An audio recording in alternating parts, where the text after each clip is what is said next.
Okay, so one of my most asked questions whenever I'm live streaming zombies over my Twitch channel is what is the drop cycle? How do you track it? How do certain drops work, etc. So I'm going to make this video to sort of explain that. But real quick, before we get into that, I want to get a few things out of the way. Okay, so number one, I'm going to leave the link to this site, Zombicus. I'm going to leave a link to that in the description along with the sister site known as Zom Community. Zombicus, me, and like so many other high rounders use this site. It is a really good site. And then Zom Community is a new leaderboard site that has just launched recently. So make sure you guys give that a bunch of support as well. And so I'm going to leave the link to both those sites in the description of this video. Also, I'm not going to talk about World at War at all. I'm not sure how that works, how the World at War cycle works. Apparently, there's a cycle for some maps. Apparently, some maps have a cycle, but in later rounds, it just breaks.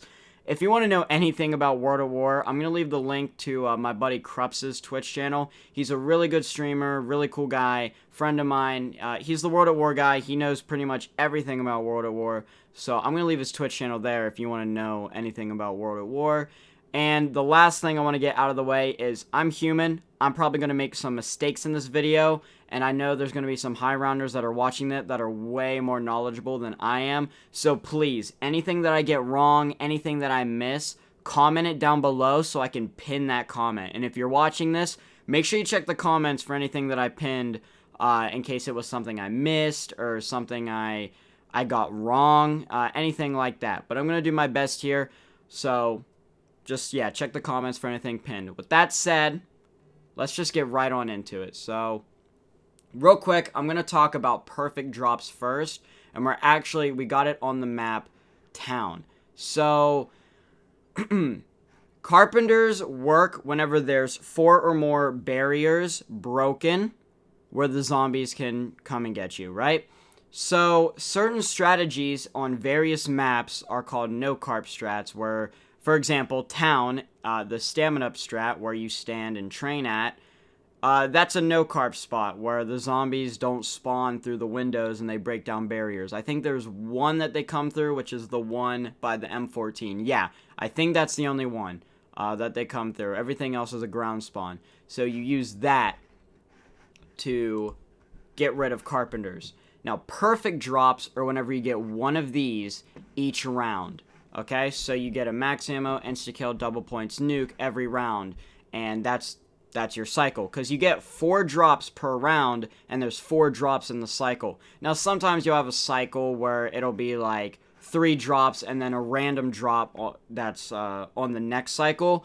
I'm not sure exactly how this part works, but how I get perfect drops on Town is I just reset my cycle by going to a location, letting zombies break windows and spawn in, activating carpenters, then picking up the carpenter, and then continuing the strat, doing the no-carp strat, and just keep resetting my drop cycle until I realize, okay, now I have perfect drops.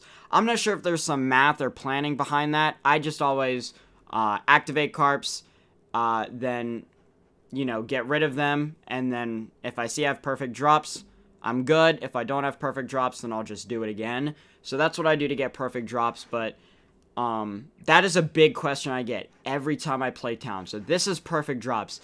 Not every map, though, you can get this. So that leads me to Origins. Now, how fire sales work. Fire sales work, so the first box. If you move that first box, fire sales will appear in your cycle. That's why so many people, including myself, on so many maps, restart to get something out of the first box, whether it's a Mark II or something like I do this on Origins, where I do Mark II and War Machine restarts, War Machine for the insta-kills, and then you can do that on plenty of other maps, like SOE, restarting for Arnie's first box, and just various other maps. So, Origins works in the way that basically, whenever you don't have these fire sales, it's a 5-drop cycle. So that's why a lot of people complain about Origins being really RNG based, because it's just you can't get perfect drops. Also, I don't know why. I think my computer's just being slow right now. My bad, guys. But it's a 5-drop cycle, so you can get a max ammo, an insta-kill, double points, nuke, and then next round you know you're going to get a zombie blood because only 4 drops per round, and then you can get, so let's say this next round I get 100% zombie blood, right? The next round happens, I get the zombie blood, and then now, once I get that zombie blood, any drops again are open, so I could miss a max ammo and go through a round where I don't have ammo. That's why a lot of people complain about Origins, and there's also other RNG-based stuff in Origins, but that's how fire sales work and how Origins works in that term, right? So here's Ascension. Ascension, you got Carpenters, fire sales, and then death machines. So in BO1 and BO3, how this works, if you turn on power or buy QR, you have death machines in your cycle. So the only way to prevent death machines is to not turn on power and to not buy QR. Some maps are different, which we'll get to the map. Well, one map that I can think of off the top of my head that's different with this whole thing, which we'll get to in a second. So on Ascension, you turn on power, obviously, to get your perks and stuff, and you have death machines. That's a 5-drop cycle. If you're playing, you know, a strat that you have Carpenters, you're going to have Carpenters with that, and then you're also going to have fire sales if you move the box, right? Yeah, this is, this sucks. A lot of players, you could, if you want, on BO1 Ascension, you could restart for perfect box and then just get rid of fire sales. You can play power strat, which is a no carp strat. But either way, you're living with a 5-drop cycle with death machines and then your 4 drops, unless you're doing no power and no QR. So that's how that works, and there's a lot of drops on this map. But Shadows of Evil's different. Shadows of Evil, there's no power switch. Yes, there's like, I call it the Mob of the Dead treatment, where there's little generators you have to zap on. Those don't count. If you want death machines, or you're trying to avoid death machines on SOE, do not buy QR. Because if you buy QR, you get death machines. But if you don't buy QR, no death machines. However, and like same thing with the box roll here. However, here's what's different about SOE. You can't get perfect drops on SOE because this is the only map that is a 2 drops per round. I don't know why they did it. I don't know if it was balancing, if it was a mistake, but basically, you only get 2 drops per round. So for example, you know, let's say I'm on round 100, right? I get an insta-kill, max ammo. Next round, I know I'm going to get double points nuke, and then the next round, I get insta-kill, double points, and then I know, okay, I'll get a nuke, a max ammo, new drop cycle. The way these drop cycles are worked is to predict drops, but there's always some luck involved. Like, for example, you can go to town and have perfect drops, right? You can have all these drops, but it might be later in the round that you get your max ammo. Or it'll be later in the round that you get your insta-kill, or, insta-kill, I guess it doesn't really matter as much, but max ammos matter a lot, obviously, because that's why you want perfect drops. Say you're getting a max ammo every round. Insta-kill follows that rule, but you guys get the point. Ammo's priority. And, there's still RNG involved. What order you get them in. So, like, you know, I have perfect drops. One round I could get ammo, insta-kill, double points, nuke. The next round I can get double points, ammo, insta-kill, nuke. All that varies. And then, yeah. So that's drop cycle. Very summarized. Wow, this video is, like, shorter than I thought it would be, honestly. I probably missed a few things, but you know what I can actually do, though? I can actually go here. I'll go to Gumball Tracker, and I'll actually talk about that too. So, basically, let me select some random ones that I use real quick. So, the gum cycle is actually very, very, very similar, right? So, how the gum cycle works in BO3, let's say I'm on round 99. Spin the gobble gum, I get it in plain sight. And let's just say, like, I knew that was the start of a new cycle. Then I spin again on 100. I get arm. And then I spin again on alchem.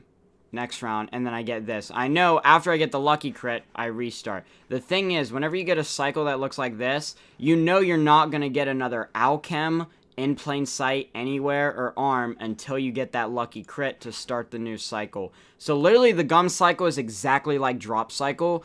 And what I like doing, and a lot of high rounders do this, is they like spinning so they can get something that looks like this. This is what I always do. A lot of the preferred one would be this. So that way, let's say I have an Alchem, and I have my cycle that looks like this. And let's say I use all the Alchem that I have, right? I use the whole entire Alchem, and then I can just go hit the Gobble Gum again, and I know I have a 100% chance for an Alchem, and that's a new cycle. I do mine like this, where I'll just try to get Alchem in the last two, so that way if I spin, I know it's going to be 50-50 if I'm going to get any or Alchem.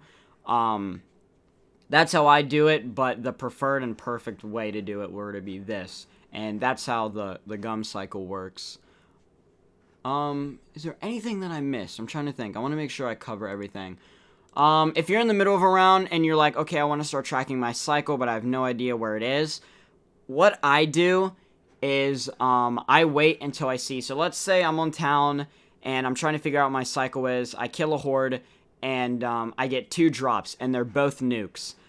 I know that one of the nukes is the end of a cycle and then the other nuke is the start of a cycle. So I'll go to Zombicus and I'll click on that and then I'll know, okay, now these are my next 3 drops, and then the next drop after that will be random because it'll be a new cycle. So it could be, you know, I could get 2 insta-kills, 2 max ammos, or 2 double points in the next round. Or even even a nuke, which makes you think, oh, I have perfect drops, but in reality you don't. You just kind of got lucky and it looks like that. So that's how the drop cycle and the gum cycle work. Super short video. Thought this was actually going to be a lot longer. If I missed anything, if I got anything wrong, correct me. Seriously, just go in the comments, correct me, and I'll pin it. Again, link to Zombicus and Zom Community are in the description, along with my Twitch channel and all my socials. Make sure you guys follow me on Twitter, Instagram, follow me on Twitch. I stream 6 days a week out of 7. I get 1 off day. Sometimes I'll give myself 2 off days, but I always keep you guys updated, and I'm always streaming zombies. Sometimes I'll stream something else. And again, also, if you want to know about World at War, I'm going to leave Krupp's link in the description, because Krups is a cool guy, and I knew nothing about World at War, so I didn't want to talk about it in this video. But yeah, that's how the drop cycle works, and good luck in all your runs, and I'll see you guys in the next video. Peace out, have a good one.